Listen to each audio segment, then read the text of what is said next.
Today we're making an awesome healing potion dice roller of the common variety. I'm going to go over my materials list first though, so these are my bottles, this is my resin, paint, glitter, popsicle sticks, measuring cups, string, and labels that just so happen to come extra with the bottles I ordered. And that's about it. I also ended up printing off the front label, but we'll get to that later. I'm including a list of all of these items and where you can find them, at least in the United States of America, in the description down below. Now to crafting. We're going to start with our resin. If you've never worked with resin like this before, you want a 1-to-1 ratio of the resin and the hardener.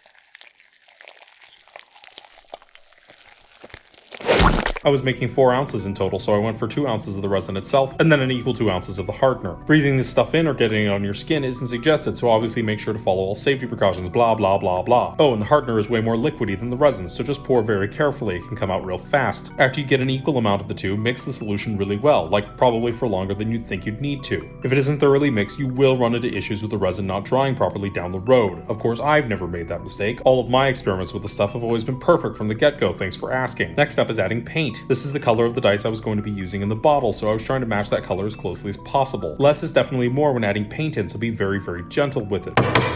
My first attempt here wasn't quite red enough, so I went to add just a dash more and ended up adding way too much. Thankfully, this actually made the coloring perfect and turned into a genuine Bob Ross style happy accident. Next was glitter. Health potions are described as being a red liquid that glimmers when shaken, so I wanted to use some extra fine silver glitter to simulate that. Again, you don't want too much of the stuff or it'll all end up settling to the bottom of your resin and look terrible. Once all of this was properly mixed in, I went ahead and started pouring the solution into my bottles. I usually do about 1 ounce per bottle, so I tend to line all of them up next to each other so I can easily eyeball how high to fill each one.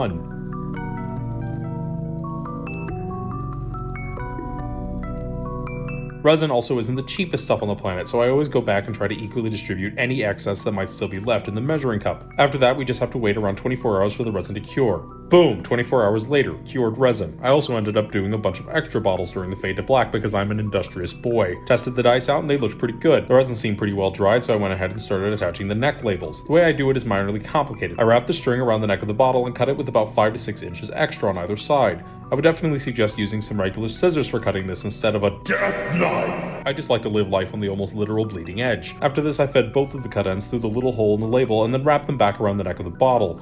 I tied these in a few knots really tightly and bam, neck label.